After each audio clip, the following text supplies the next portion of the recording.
Hi, folks. Welcome to our weekly chats about local history. Thanks again for joining me. I'm Rob Goller. I am the village and town historian here in East Aurora, but as a caveat to my discussions, as disclaimer, if you will, these discussions and a lot of my research are separate officially from my position as town and village historian. So anything I talk about today is completely separated from my official position with the town and village. Today's topic is something that I've been asked before. It's come up several times and I've put it on the back burner. But it came up yet again. A friend sent me a Facebook message about my opinion about artificial intelligence, and particularly ChatGPT, which is a new technology that's causing a little bit of controversy in academia, in elementary, middle, and high schools.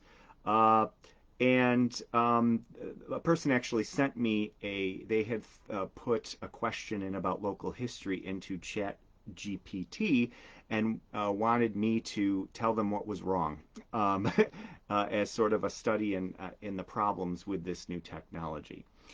There is a controversy about it because, for those who may not know about what artificial intelligence is, particularly ChatGPT, ChatGPT is a fairly new, only a couple years old, new technology where essentially you ask a question, or ask anything essentially, and the idea is that a computer will answer the question in an essay form or bullet point form, in a narrative. And the difference between that and, say, Google or Wikipedia is that the computer is generating the answer and not human beings. And so the controversy is that, say, a social studies student in middle school or high school or even college students, a history student, and I'm only going to talk about the history part of it. There's also across the board, all subject matters, there's a discussion about where ChatGPT fits in, but obviously I'm a historian and you are here to hear about history. Is that, say, you put in a question with the topic that you're studying. So, for instance, you'd say, what is the history of East Aurora? Or what is the history of the Civil War? Or what is the history of Abraham Lincoln? And then the computer would generate the answer, and then if a student was not wanting to do their own work, they could take that narrative and claim it as their own, or plagiarize parts of it. And there's a controversy over whether it's really plagiarism because a computer is actually generating the answers and not people. So who are you plagiarizing? Who are you plagiarizing if you take it from this narrative? And of course, there's all sorts of issues with intellectual property because the ChatGPT, even though it's a computer, is grabbing the information from somewhere. So there is a concern that students, your children, may be using ChatGPT to create their essays, their history papers, and relying too heavily on those, and that a teacher or professor will not be able to catch it because it's done so well. And I've been asked my opinion about this, and at this point at least, as a new technology, if you are afraid your child is using this technology to cheat, to plagiarize, you don't need to worry for a little bit. It is really bad when it comes to deciphering history. For instance, this person that reached out to me on Facebook had asked about, they had just asked, what is the history of East Aurora? And a couple of the things that came up were that East Aurora was first founded in the 1830s. Have no idea where they came up with that date because the village was founded in the 1870s. The community was settled in 1803, 1804. Have no idea where that 1830s date came up. They came up with that. And they also said, the ChatGPT said that East Aurora was formerly known as the name Desert, Desert. No idea where that would have come from because we don't live in a desert, so I can't imagine where that would have come up as a plausible previous name for East Aurora. So if you were to take just that one answer alone and plop it into your school paper, Someone who knows just even a little bit about the history of East Aurora would be raising red flags quite a bit. So as a experiment the other day, I just threw, and I have not, I'll be honest, I have relied on ChatGPT.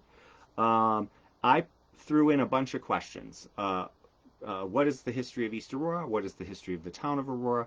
What is the history of West Falls? What is the history of Fisher Price? And quickly realized, and if you want to do this too, it's kind of a fun experiment. Uh, Quickly realized that there are many problems with the facts related to ChatGPT when it comes to history, and especially local history. Just has not been massaged enough. Um, and it's really brand new. And one of my friends had told me, well, you just have to give it time, because just like the internet in the beginning and Wikipedia back in the beginning, I remember we were not allowed to use Wikipedia as a source when I was in school, because there were a lot of source problems. Where was that information coming from? And it was a crowdsourcing. It was people, human beings were actually creating the articles, writing the articles, editing the articles, and things that weren't necessarily factual could sit there for a while before a human would come along and find a mistake and correct that mistake. ChatGPT is a step further than that, where the humans aren't involved and they're not sourcing anything. Like I said before, we have no idea where some of this information is coming from. So, for instance, I put in some search terms and major problems right off the bat. Whenever I search for town of Aurora, village of East Aurora, the history of it, ChatGPT was claiming that it was founded in the late, first settled, excuse me, European settlement was in the late 1700s. Well, our first settler didn't arrive until 1803. Permanent residence probably 1804. Yeah, the Holland Land Company came through and had its claim to the land in the late 1700s, but by the time they got here to settle, some of the agents of the Holland Land Company really liked the place, and they settled here. It was 1803, 1804. What I'm thinking happened is ChatGPT was pulling the dates from the Holland Land Company settlement and just creating an overall settlement of Western New York from that date, which isn't true for every community. Um, Another part said that Aurora was settled around 1795, again, not the right date, by Joseph Ellicott, who was an agent of the Holland Land Company. Again, I think it's pulling information from the overall history of the Holland Land Company. The first pioneer settler of European descent here in the town of Aurora was Jabez Warren, and he brought his family along, 1803. He was involved with the Holland Land Company, but no mention of his name at all as part of the first settlement, and he was actually the first settler. So they don't mention him at all. They give credit to another person. Um, and it says in 1817 the Aurora Academy was established. The Aurora Academy didn't come along till later. Yes, we had early schools here in our community, but the Aurora Academy was a private school located where the East Aurora Middle School is today. Established, it had different names, but if you are generous, it was you could claim that the Aurora Seminary, which came along first, that was founded in the 1830s. So an academy did not exist in 1817, even though we had a local school system of one-room schoolhouses, very primitive schools. Earlier than that, Aurora Academy did not come around till later. It was not here in 1817. Where did that 1817 date come from? I have no idea. They don't tell us the source. On Wikipedia, at least, the sources are required most of the time. And so you could go back and see where are they coming up with this information. Yet another problem, they said in one entry that the East Aurora Union School District was founded in 1836. They're mixing up probably the Aurora Seminary, which I believe came around in 1836, with the Public Union School, which was came about in the 1880s. So again, they're mixing up two things and putting them into one. And this was just one article, I think. I did a search through many of them. And a big problem is with they're mixing up the auroras. There's an aurora in the Finger Lakes region in Cayuga County. That's the village of Aurora. We're the town of Aurora and village of East Aurora. And ChatGPT was saying that one of the prominent families of our Aurora, of East Aurora, was the Wells family. Well, if you know the other Aurora in Cayuga County, you'll know the Wells family belongs there. Wells College is there. They don't belong to us. So the information for the two Auroras was mixed together by ChatGPT, and it takes at this point at least, it's going to take a human to know that that's not true. So again, if your student was doing a history of East Aurora, instead of coming to visit the town historian or go to the library, if they were to just go into ChatGPT and hand the article in without really studying it, they would they'd be in trouble if the if the teacher knew just a little bit about the history of our community. Wells College is in the other Aurora, and one of the most blatant problems, errors on the ChatGPT was related to President Millard Fillmore. It it does know when I put the search in for the history of East Aurora and the history of the town of Aurora, that Millard Fillmore lived here. But one problem is it said that he lived most of his life in East Aurora. He did not. He lived here 10 years. He lived in the house that's still a National Historic Landmark for 4 years. He moved to Buffalo by 1830. So between 1820 and 1830, he lived in our community. But then he moved to Buffalo, moved his law practice to Buffalo, moved his family to Buffalo, ran for Congress in Buffalo, even though he was a New York State Assemblyman here, and began his political career while he lived here in East Aurora. His later success came in Buffalo. And when he returned from the presidency, he lived in Buffalo. So he did not live most of his life here in our community. And he wasn't born here either. There was another reference to that. And then one of the most glaring things that was a problem was when they were talking about abolition and anti-slavery history of our community. It said, quote, Millard Fillmore, quote, who was also known for his anti-slavery stance, end quote. Millard Fillmore didn't like slavery, from what historians have gathered. A lot of study of Millard Fillmore. He is actually quite, think of him what you want. He's a very complicated president, very complicated character. And he didn't, many accounts believe, or historians and historical accounts believe, that he did not like slavery. But he signed the Fugitive Slave Law, which required enslaved folks, fugitives who were coming up north, to be returned to the South as part of the Compromise of 1850. He ran on the American Party line, which in 1856, which was anti-Catholic, anti-immigrant, and third party. And he was a strong enforcer of the Fugitive Slave Law. He whether you agree with the Fugitive Slave Law or think you come up with reasons why he signed it, to keep the Union together, that was what he was trying to do. And that Fugitive Slave Law was part of it. He was a strong supporter of that law as the executive, as the president. And he was kind of an oxymoron when it came to the stance on slavery and immigration and issues like that of his day. But to say, so you can argue whether or not his position on slavery was as strong as signing the Fugitive Slave Law might indicate. However, what you can't say is, quote, he was also known for his anti-slavery stance. That's a pretty strong statement to say about Millard Fillmore. And if you were to do a search through ChatGPT right now for the history of Millard Fillmore in East Aurora, that statement comes up. So that would be a huge red flag. That you just can't say that about Millard Fillmore. Regardless of what you think about other parts of his presidency, he was not known for his anti-slavery stance. That's a very strong statement to say.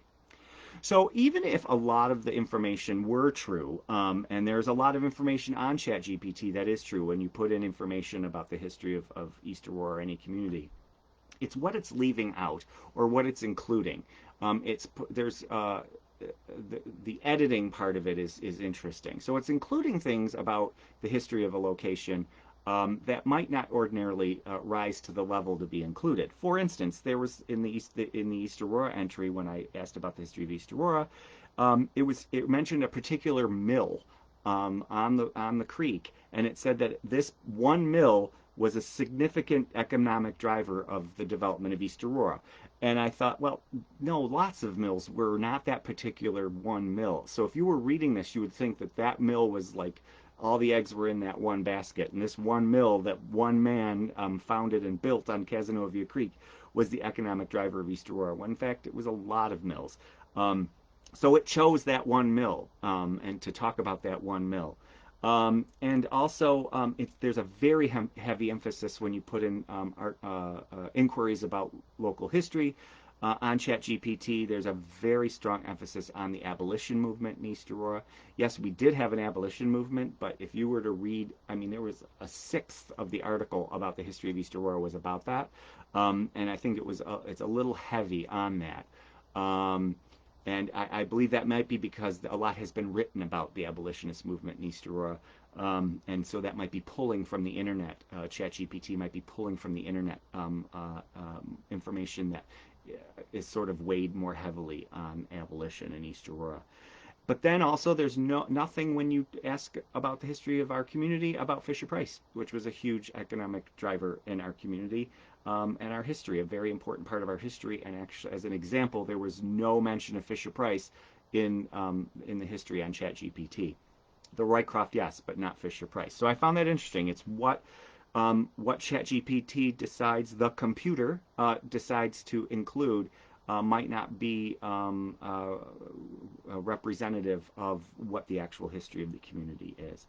I noticed some information is the same in multiple places. So the history of East Aurora, when I asked about that, history of West Falls, the history of Griffin's Mills, the history of Alma, there were full paragraphs that were exactly the same about the Native American history, and very generic paragraphs about this community embraces its heritage by holding festivals and events.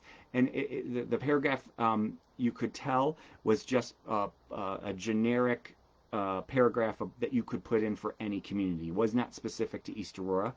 So I feel it just, when you ask about a place, ChatGPT at this point is just throwing a paragraph in, a generic paragraph about communities. One of the searches I did was for Route 20A, the highway that goes through our community. Very generic. Everything, all the points that ChatGPT, their little essay came back with, could be written about any highway. I invite you to try it. Could be written about any highway or roadway in any community. So it really didn't give me any further insight into the history of Route 20A. And I put that in because I wrote an article recently about Route 20A and how we became part of Route 20A and the highway system. And so I knew a lot about it just from my own research, and to see how ChatGPT would size up to my research, and it doesn't even come close, not even to any research that anybody could have done into Route 20A. So I guess the lesson here is to just, as with anything, is to consider your sources. Some schools have banned ChatGPT because they're afraid of it and afraid of students plagiarizing and what it would do. Others are embracing it, and I think we need to embrace it because it's here. It's regardless of what we think about it, whether a computer is giving us information and the wrong information many times, it's here. So it's going to be used. It's like trying to ignore the internet. You're just not going to be able to do that, to ignore Wikipedia and all the problems that has. But what the school children are kind of doing, and the teachers that are embracing it, they're actually using it as a tool, especially with history-related things, to find mistakes, to have the students critically think about what they're reading, which I think is really important because it's not just computers put out garbage, right?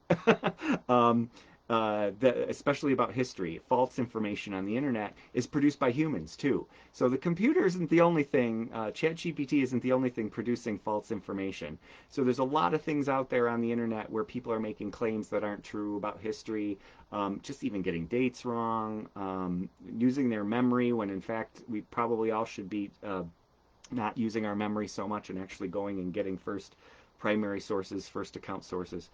So ChatGPT actually at this point could help us think more critically, And I think it might be a blessing in disguise to sort of really think about what we're reading. I'll tell you, after reading ChatGPT, and the things that I know about local history, I'm going to think more critically about anything I read on Facebook, anything people post, and really go check it out. And I think that's what students can learn, and I think that's why teachers are sort of embracing it to an extent, is to use it as a tool for students and kids to do their own work. So it's going to force us to do our own work because we're not going to be able to believe everything, at least for now. And so we can use it as a resource because I don't think it's going away. So I think we just need to use it as a resource, but it's a very limited. What it can do is very limited.